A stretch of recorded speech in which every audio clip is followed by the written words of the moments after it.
Hi, welcome back to Cosmic and Body Horror. If you enjoy my content, please consider hitting the like button. It's the only way the YouTube algorithm notices me.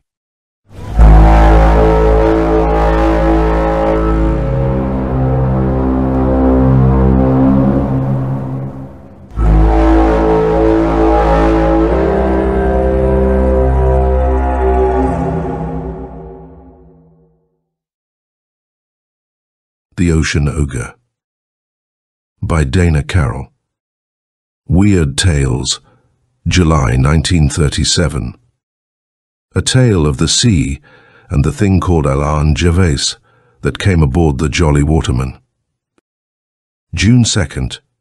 Our stiff canvas, faded and grey, hangs lifeless from the yard arms. We are stilled in one of the great calms. There is slowly rising water in the well, and our food is nearly gone. We heave on the greasy, heavy water, foul and green. The fog hides all from view. I confess that I am afraid. What an expressive word is despair. Luckily a flying fish came scudding over the rails this morning. June 3rd. The fog has lifted a bit, but there is no relief in sight. The 7 of us worked all last night on the pipes, until our backs ached and our hands were raw. The crew seems gruff and surly, but I haven't the heart to assert my authority at a time like this. They don't realize how near death they are. I write for record only, for who knows what may happen in the next few days. We are at present in the open sea 1,000 miles from land. A fine situation for the skipper of the Jolly Waterman. 3 months ago I had a full crew and a lucky boat, but now, scurvy isn't pleasant. No, sir, not pleasant at all. June 4. Hope. I have given up even entertaining the word. By working desperately, we are able to keep the water in the well down, but our hardtack is nearly gone. We have pumped and sweated on empty stomachs for 12 hours. Lozier collapsed. He folded like the others, but thank God he died quietly. No reproachful blasphemies heaped on my head. Just a tired fading, glad it was all over. June 5. It was funny. Another flying fish came aboard today, and Urbik Tastrom made a dive for it. He looked like a maniac as he slid along the deck, filling his belly with splinters. He caught it between his 2 hands and bit into it, and finally disposed of it, bones and all. I was a bit put out. He could have divided it. I could shred a donkey's carcass in my present state. Yet, I write it was funny. June 6. Our case is desperate. No 2 ways about it. Something has to happen, and soon. There isn't a breath of air stirring, and Hansen is below, unable to raise a limb. The 5 of us are able to keep the water down, but we are tired, dog-tired. June 7th. We have one thing to be thankful for. The water hasn't risen much in the last 12 hours. Not that we would pump it out if it did. We are too tired to pump. We lie on the decks and curse and make faces at the sky. I lost my temper many times today, but I am suffering acutely. Why do I continue to write futilely in this logbook which no one will ever read? June 8. We are saved. What glorious good luck. A boatload of provision, and a jolly companion to cheer us up. He says he is the sole survivor of the King William. You have probably heard of the King. A finer brig never put out from Marseilles. A hurricane and a leak did for her. 6 or 7 pulled away in the longboat, but my friend, what else could you call your saviour, threw them overboard. They died first, of course. They died from fright or from drinking salt water. My friend didn't elaborate on details, but not liking the unsociable company of corpses, he naturally disposed of them. That's his story, and I accepted it at its face value. I am not a man to go poking about and asking questions. It's enough that he brought us a boatload of provisions and his own buoying companionship. He has actually injected spirit. We were growing to loathe each other, we 5. He calls himself Alain Gervais. June 11th. Gervais he insisted we call him that, has been with us now for 3 days. He has the run of the ship, and I have turned the mate's cabin over to him. The mate has no further need for a cabin. He spends his nights rolling on the ocean floor. Gervais is tall and emaciated. His face is oyster-coloured, drawn and haggard. His eyes are set, deeply in dark caverns, and actually seem to consume you. There is something devastating about those eyes. Sometimes they seem 100 years old. His forehead is high and as yellow and dry as parchment, and his nose is shaped like a scimitar. With long, gangling arms and thick wrists, he presents an awesome picture. A very peculiar fellow now that I get to know him better. But he is one of us. June 12th. Gervais has kept more to himself. He remained locked in his cabin all morning and answered my anxious questions curtly through the closed door, but I was too busy to investigate. There is a chill in the air that encourages hope for a wind in the near future. Some of the crew seemed too tired to work. They came across a bottle of rum in Lozier's locker, and by mixing it with salt water they concocted an elixir to alleviate their suffering. Who am I to assert my authority? But I hope for the first breeze, as it will surely bolster the ship's morale. At that time, I plan to regain my old power of discipline. June 13th. A breeze is surely coming. It is eerily still, all around us, except for a sharp report every now and then, as another deck plank snaps under the direct rays of a broiling sun. I am working frantically on a miserable substitute of a rudder. I am stripped to the waist, and the sweat rolls down into my eyes, almost blinding me.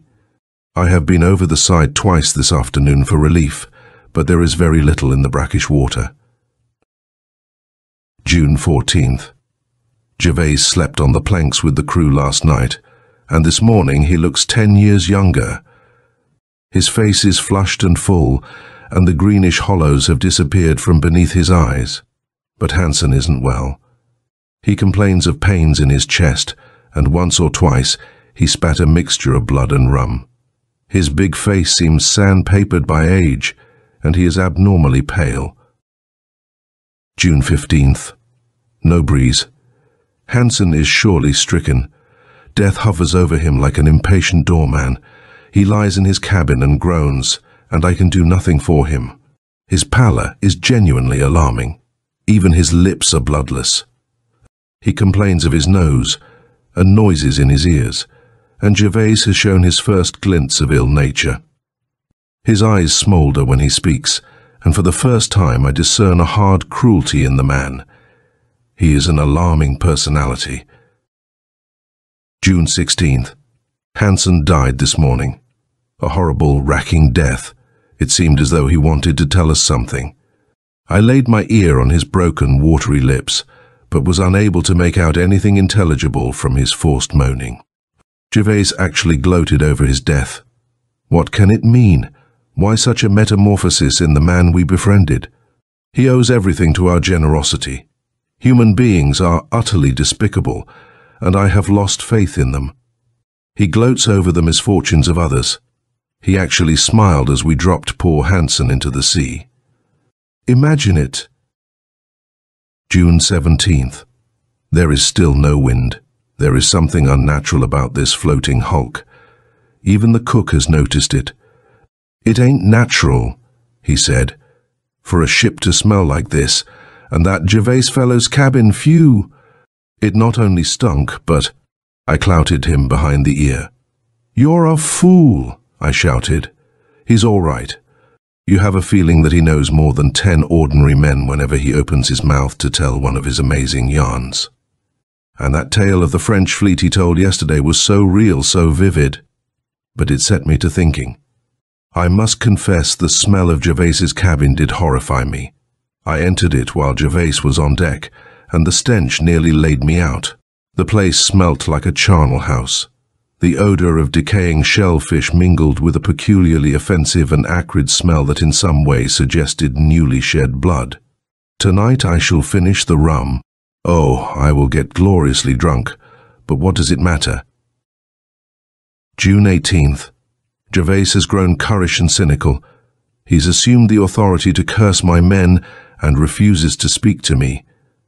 This morning Harry Knudsen went below to lie down. He was as white as a squid's belly. All I could do was to perform a cursory examination. I told him to strip and examined his entire body. He was pitifully lean and bloodless. Something had bitten him in the chest. A round discoloration showed plainly on the center of his chest, and in the very middle were 2 sharp incisions, from which blood and pus trickled ominously. I didn't like the looks of it and told him so. Harry smiled grimly and turned over in his bunk.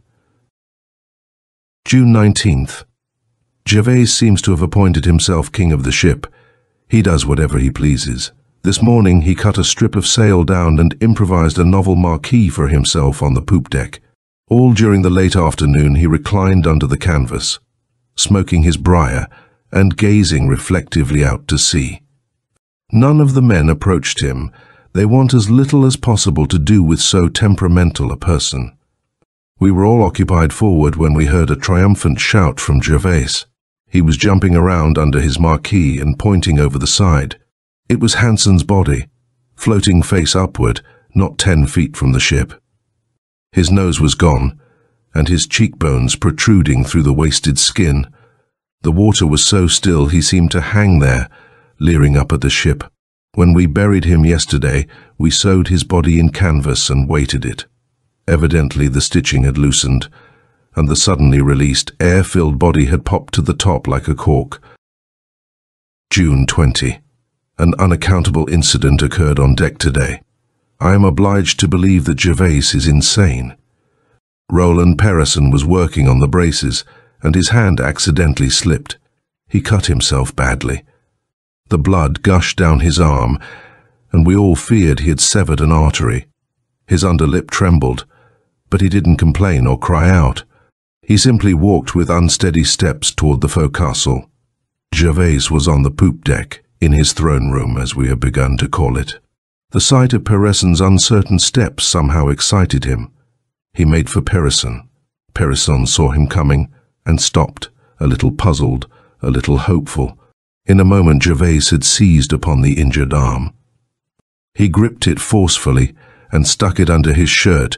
Gervais was sweating and acting like one possessed. I feared for Perrison. The situation was unhealthy.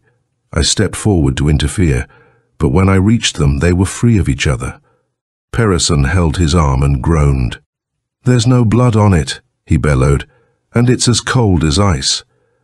I could only stand and stare. Is Gervais mad, or has he mastered some monstrous system of healing? June 21. Roland Perrison is dead. I disposed of the body this morning. It was white and rigid, and I noticed an extraordinary discoloration above the wound on his wrist. From the elbow down, his arm was a bright green. I cannot explain it. Blood poisoning, perhaps, but I will stand little more from Gervais. His presence has become odious to me. Something walked again tonight. It bent above my bed, and I heard it gulp. We have become so few. We are mentally drawn together for protection against an alien evil. We are not certain what it is, but we must do something. June 22. This morning, after a half-hearted gesture at making my rounds, I retired to the ship's library. It was fairly cool there, and I thought I could get away from myself for a bit, although there is no breaking from this ship and sea and sky. But now I wish I hadn't. I picked up an old water-stained parchment volume, called The Islands of France, a ridiculous miscellany of witchcraft and spirits. I chuckled to myself as I indolently nicked the pages until my interest was finally arrested by the childish awe and belief in the following. There lies a beautiful island called Gautier, off the southwest tip of France. You may walk from heavy, druid depths of the forest to the brilliant blue glare of the ocean, where the fishermen spread out their nets of bright blue cord to dry, and fisherwomen make out at low tide to gather mussels, sold in the shell for 2 cents a quart. If you ask them what is the next land, they reply, "L'Amérique est là-bas."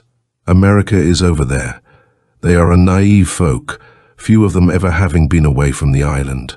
They will gladly tell you about the old legends of the island, and what's more, believe them. There was the unfortunate Suzanne, the young girl, cruel or unfaithful to her lover, who was changed into a big black dog or female wolf. Unless she repented or a miracle restored her to her natural shape, she was doomed to lope, howling through the black naked woods, longing for death, until killed. Only a special bullet, properly blessed, could kill her, which made it difficult. There were also the beak-faced hunchbacks that lived in the sea. These deformed people made periodical raids on the good villagers. If they were displeased, they had the unpleasant habit of dragging corpses through the streets with loud cries. And it didn't take much to displease them, although no one could remember their ever having perpetrated bodily harm. There were the slacks or noisy drones. Spirits of those that had met a violent death. They wandered through the night, repeating the cries of agony with which they had died, often from age to age. The old fisherwomen even yet hear them howling on long winter nights. There were, and according to the belief of many still are, sorcerers and sorceresses. They are looked upon as outsiders, feared, hated, and never touched. It is a form of our ancient and respectable belief in witchcraft. If you meet one in your path, to avoid destruction you must immediately make the sign of the cross, seize a piece of earth, and hold it above your head. Because between two pieces of earth, the ground under your feet and the piece held in a quivering hand above your head, no evil spirit can harm you. It is a dangerous sign on this island, when those little corpse-dragging dwarfs ring a bell as they go along, for that means another death. A bad sign also if a church bell rings without any hand touching it. Those are still living who have seen the dames Blanches, white ladies, howling in the night at church doors, seeking salvation and relief. Alain Gervais, the villagers relate, was swimming with other youths of his age in the St. Jacques basin. Of a frolicsome and adventurous nature, he swam some distance from shore. According to another youth who was making his way to Alain at all possible speed, he took what seemed an intentional surface dive, and did not appear again. Many hours were spent fruitlessly diving for his body. A few years later, one of the boys, now grown into a man, was stationed at the watch of a fishing boat, when he saw the rough caricature of a man, diving and breaking for air a short distance from his craft. He insisted he recognized Gervais. A few lame conjectures followed, on the ability of a man being enabled to live at the bottom of the sea. I remember flinging the book from me as if it was some abhorrent dead thing, and rising weakly, I made my way on deck with a troubled mind. June 23. I buttonholed Peter Bunce this morning forward of the lee scuppers. I told him in ragged, forceful exclamations just what I had read. He ponderously turned my story over in his numbed brain. His eyes rolled crazily and his mouth sagged. His face turned yellow, but he caught himself with determination. "We must act at once," he said. June 24. Our plans have been worked out. Peter and I are to bunk together tonight. We have my revolver and a razor-sharp, double-edged knife. Peter contends that the knife will be necessary. He insistently babbles of vampires and other blood-sucking demons. His obsession took an active form this noon. He jumped up and stepped around deftly, brandishing his knife in dark corners and lunging wildly in offensive alacrity, cutting an imaginary victim to bits. I smiled rather wanly. Finally, exhausted, he slumped down on a stool, his head between his hands. My smile faded as I contemplated his abject dejection. Frankly, we don't know what to expect. June 25. It is over. Poor Peter is gone. But Gervais will trouble us no more. I am stunned, horrified, but I owe it to Peter to write it all out. I lay awake in my bunk, flat on my back, and the gnawed beams above me twitched like raw tendons. I had that tight, sick feeling of excitement twisting my stomach. We distinctly heard the door creak on its hinges. Something poised itself in the doorway. The door closed and it slid snake-like into the room. We could hear the thing gulp. Peter gripped my arm. I made ready to strike a match. I stiffened until its soft, slimy approach became unbearable. Then I waited until it swayed at the foot of my bunk, until its green, glassy eyes were vaguely discernible in the almost total blackness. It was watching me, and I realized it could see in the dark. I clawed at the match, lit it, and with a frantically shaking hand carried it to the tallow wick, and then it sprang. But it didn't spring at me. It went higher and got Peter by the neck. I could hear him choke and gasp. In passing me, the thing had knocked the match from my hand, plunging the room once more into total darkness. I was paralyzed, unable to move or think. I sat on the edge of my bunk, deathly sick, and my heart seemed to come up in my throat. The small room careened drunkenly. I finally became conscious of two dark objects struggling on the floor. I heard a gulping and a low moaning, and then the still night was rent with Peter's forced screams of horror. "Oh Lord, where are the rest?" He shrieked, and between the screams he vomited a torrent of jumbled words. Green, eyes, ugh, ooze, mouth, wet. His last throttled shriek lashed at me like a whip. I finally managed another match and lit it. I kept my eyes averted and carried the match quickly to the candle wick. I knew that if I looked at the tiling on the floor, I would drop the match. I waited until the sickly glow flared, and then I looked. Something was on top of Peter.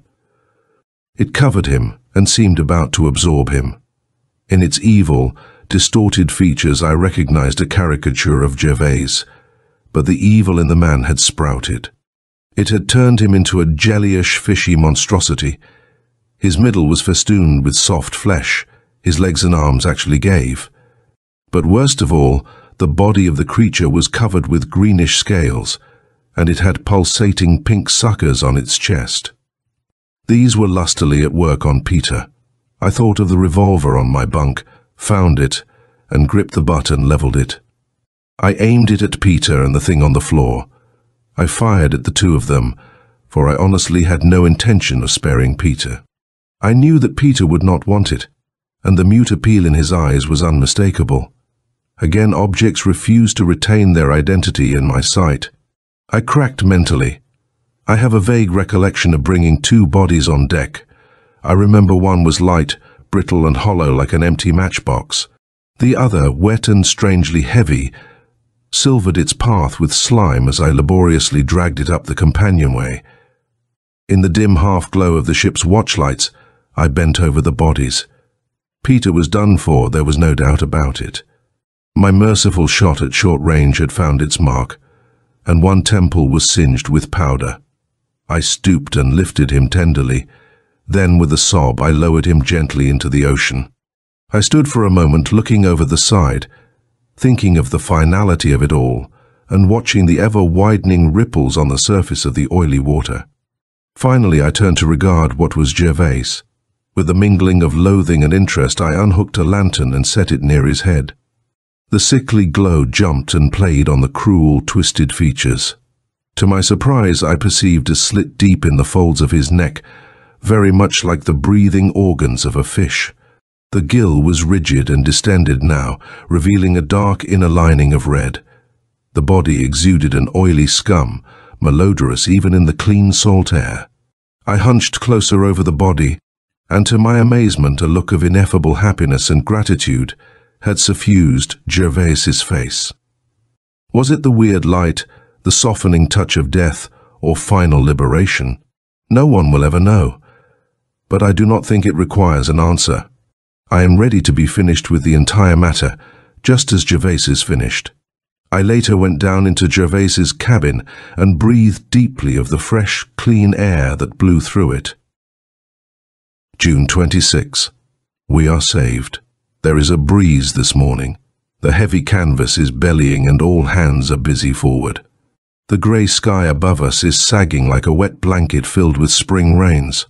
Our casks are on deck waiting for the downpour.